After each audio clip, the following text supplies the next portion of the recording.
If you say you don't have time for something, it probably means that it's not your priority.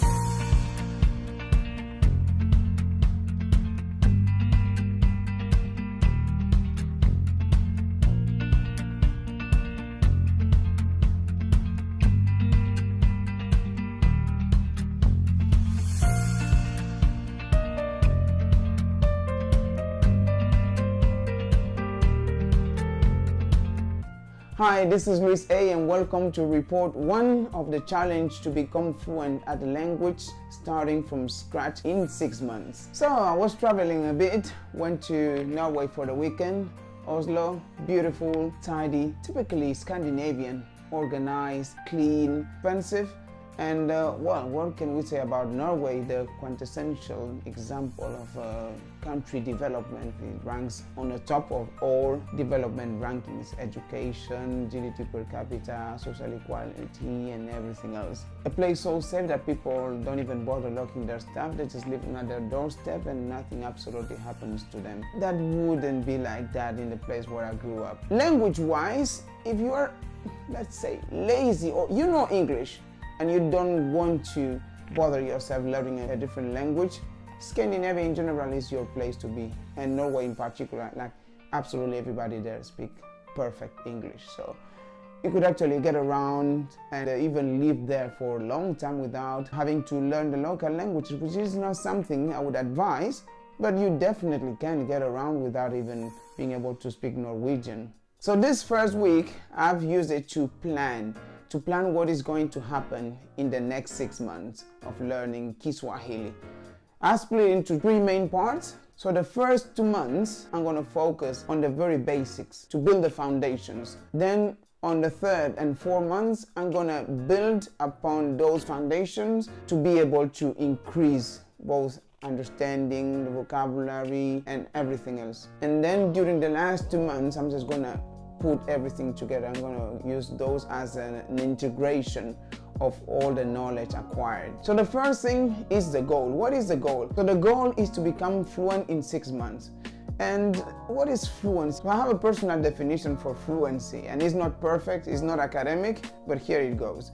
And I define fluency as when you have the ability to communicate the things you don't know with the things you know.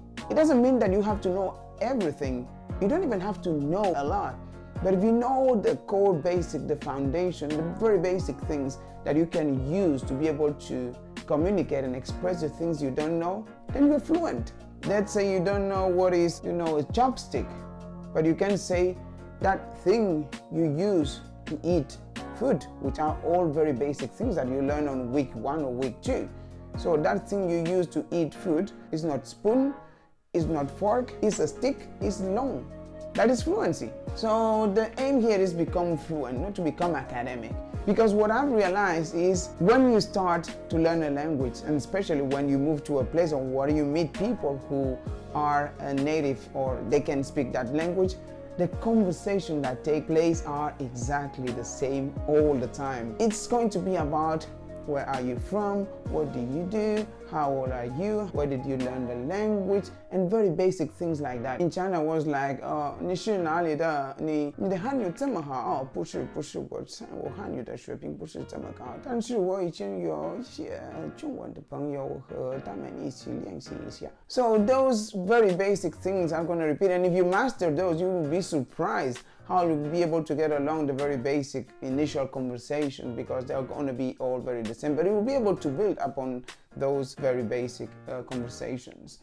So in the first 2 months, and starting from week 1, what I'm going to do is to focus on the foundations, because on the very basics. I'm going to start with what I call the tools.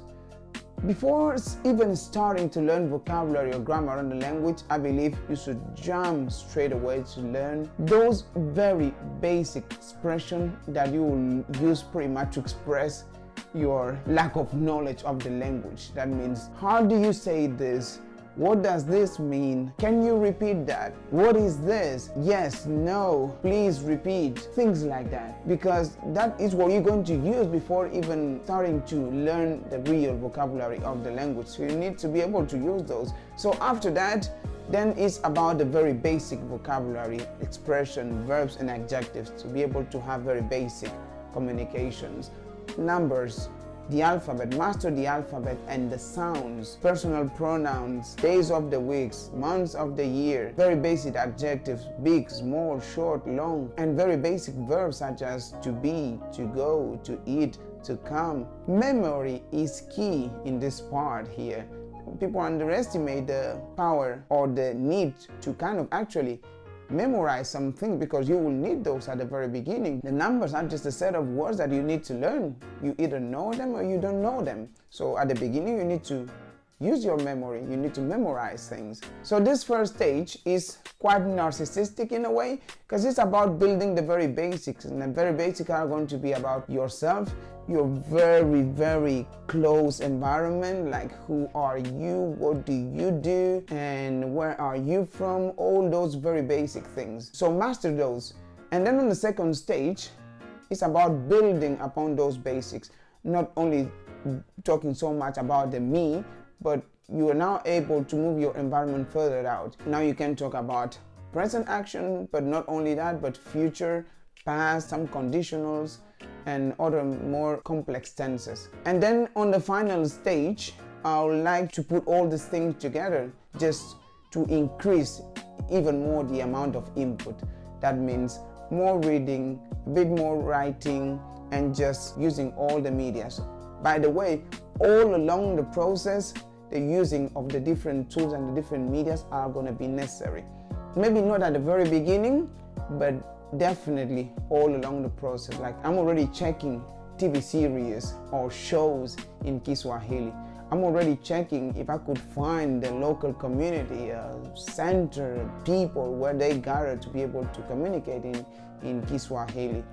Also, music. Every week or 2 weeks I will download a song, I will listen to it, I will try to sing it, I will translate the lyrics to be able to understand what it says, and I will learn by enjoying listening to music, what could be easy. At some point during the second or third month, I might start using some application, maybe a Duolingo or something similar that I can kind of use to increase my vocabulary or my listening while I do other things, something that I can take with me. But especially on the first 2 months, I will quite stick to the very traditional methods like pen and paper, a very simple guide. Actually, one of the first things I did is went to Amazon and got myself a very simple guide of Kiswahili. A second-hand one, I didn't even bother getting it brand new. Delivered on the next day. I have it here. Actually, see. Very basic guide, nothing too fancy. So that's it. During the planning process, I actually learned some things, because of course what happens when you have learned special languages before, it's like you kind of master the craft in a way.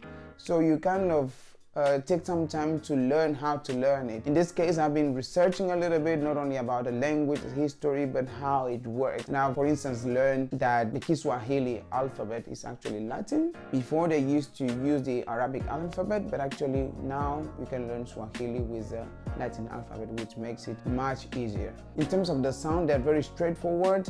What is written is the way it sounds. No tones, so like most Bantu languages or languages like Chinese that they have tones, Swahili doesn't have. And stress is always in the second syllable, which makes it also easier to read and pronounce. Oh, there are no genders. What they have is 8 classes, which are necessary to learn.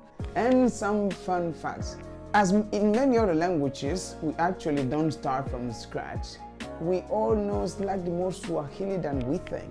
As I was mentioning in my previous video, you can actually check here. If you have watched The Lion King, you might already be aware that some of the names used in the movie are actually in Swahili. Like for instance, Simba. Simba means lion. Rafiki. Rafiki means friend. Hakuna Matata. Also, I learned that Swahili actually have a lot of loan words from Arabic. So if you know Arabic already, it wouldn't be such a difficult move to learn Swahili. but not only from Arabic, but also from English and Portuguese, and that's awesome news for me. And well, let's end up with a bit of a demonstration. Of course, my Swahili is still nil, like very basic. I have to learn very few things like ndio, hapana, habari, samahani, useme pole pole, sielewi, unaongea Kiingereza. We have sufuri, moja, mbili, tatu, nne, tano, sita, saba, nane, tisa, and kumi? I guess so. If it's not kumi, then I'm quite embarrassed. You see, it's about memory. So this was report number 1. In the next one, I will have definitely learned some more Swahili. If you want to see my progress and my struggles, stay tuned, subscribe, and I'll see you in the next one. Thank you very much.